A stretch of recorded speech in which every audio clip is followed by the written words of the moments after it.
Assalamualaikum warahmatullahi wabarakatuh. Perkenalkan, nama saya Fresa Lorjana, NIM 878156103. Di sini saya akan menjelaskan serta menjawab tugas 3 LKK, yaitu literasi, karakter, dan kepramukaan. Yang pertama, jelaskan 3 kasus karakter pada anak.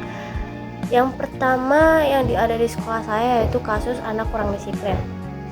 Yang ini dapat terjadi ketika pembelajaran sedang berlangsung, yang biasanya anak mengobrol saat guru sedang menjelaskan, yang menyebabkan fokusnya teralihkan.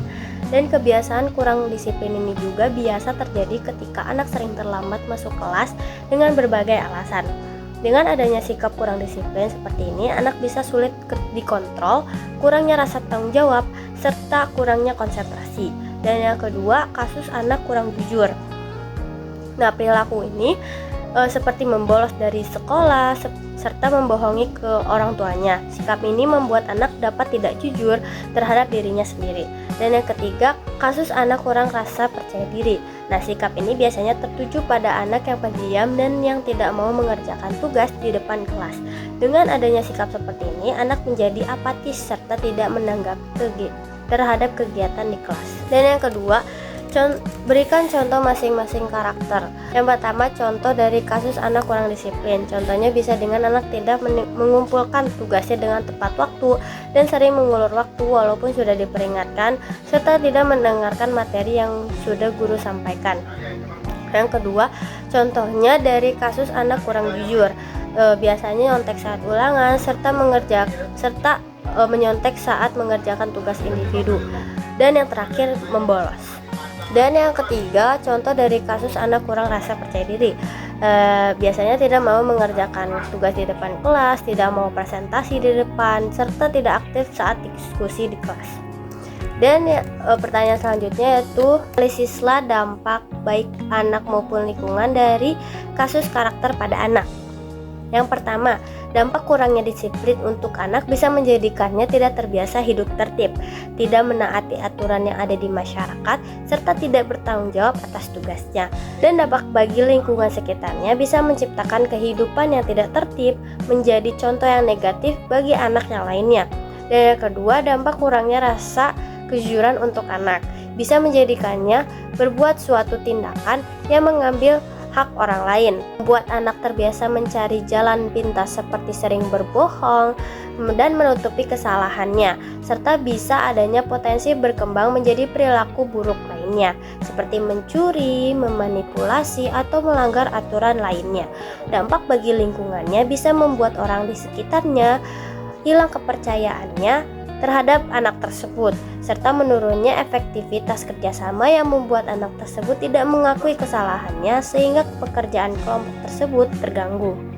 Dan yang ketiga, dampak kurangnya rasa percaya diri untuk anak bisa dengan sulitnya mengembangkan potensi diri anak tersebut, yang akan takut gagal dalam mencoba hal baru, mudah cemas, serta kesulitan bergaul, atau bisa menjadi potensi korban pembulian.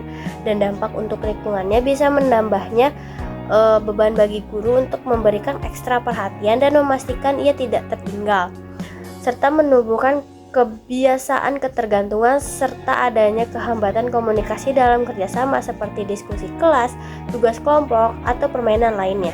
Dan pertanyaan selanjutnya itu, jelaskan pengertian individu yang sehat menurut 3 dari 7 pakar tersebut. Yang pertama, WHO, World Health Organization.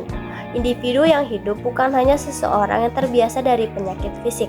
Pendekatan WHO melihat kesehatan sebagai konsep yang menyeluruh dan utuh, dan mana setiap aspek kehidupan seseorang, baik tubuh, pikiran, maupun lingkungan sosialnya yang mendukung kesejahteraannya. Jadi menurut WHO, kesehatan bukan hanya tentang tidak sakit, melainkan tentang bagaimana seseorang bisa menjalani kehidupan sehari-hari secara produktif, seimbang, dan bahagia. Dan yang kedua, menurut Abraham Maslow, memandang individu yang sehat sebagai seseorang yang mampu mencapai aktualisasi diri, yaitu perkembangan manusia ketika ia mampu mengoptimalkan potensi terbaik dalam dirinya. Individu yang sehat juga memiliki tujuan hidup yang jelas dan berusaha mencapainya dengan cara yang positif. Mereka tidak hanya bertahan hidup, tetapi berkembang, berprestasi, dan berusaha menjadi versi terbaik dari dirinya. Dan yang ketiga, menurut Sigmund Freud, Individu yang sehat melalui perkembangan dalam struktur kepribadiannya yaitu ID, ego, dan superego.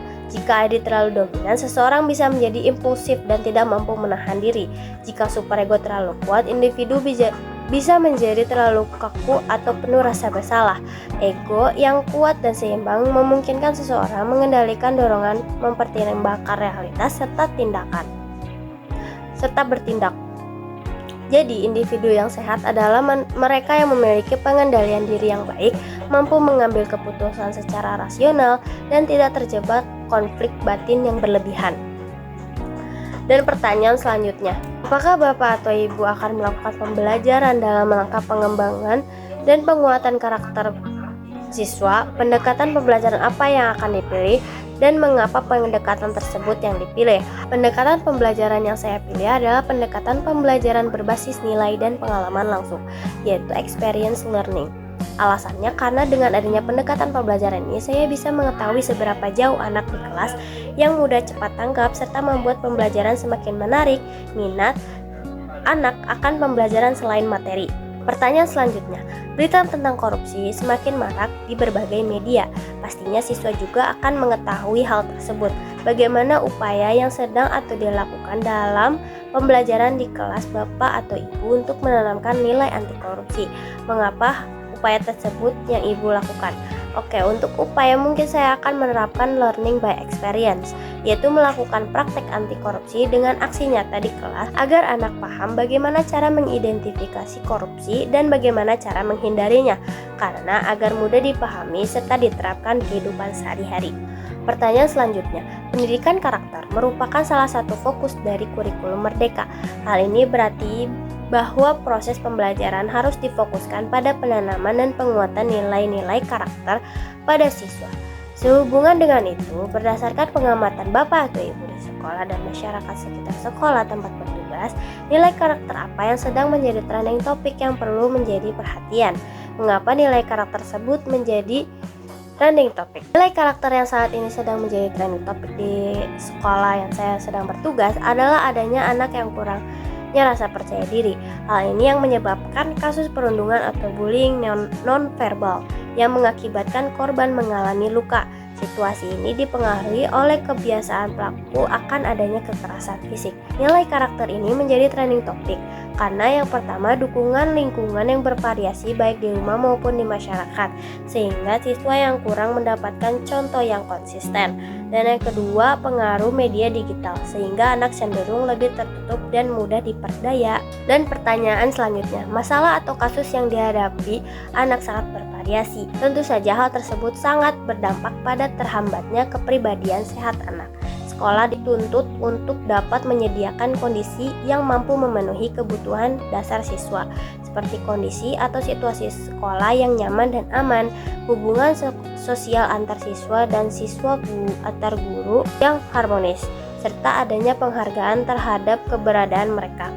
Berdasarkan pengamatan Bapak atau Ibu, kasus anak apa yang sering muncul di sekolah?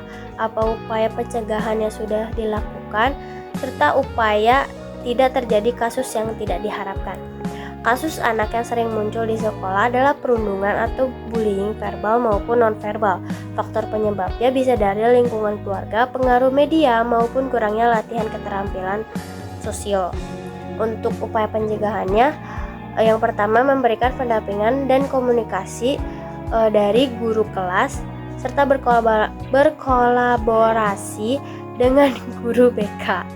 Dan yang kedua, memberikan edukasi tentang simpati, empati, dan peduli agar anak tersebut menjadi tahu bagaimana merasakan perasaan orang lain dan tidak membandingkan perasaan diri sendiri.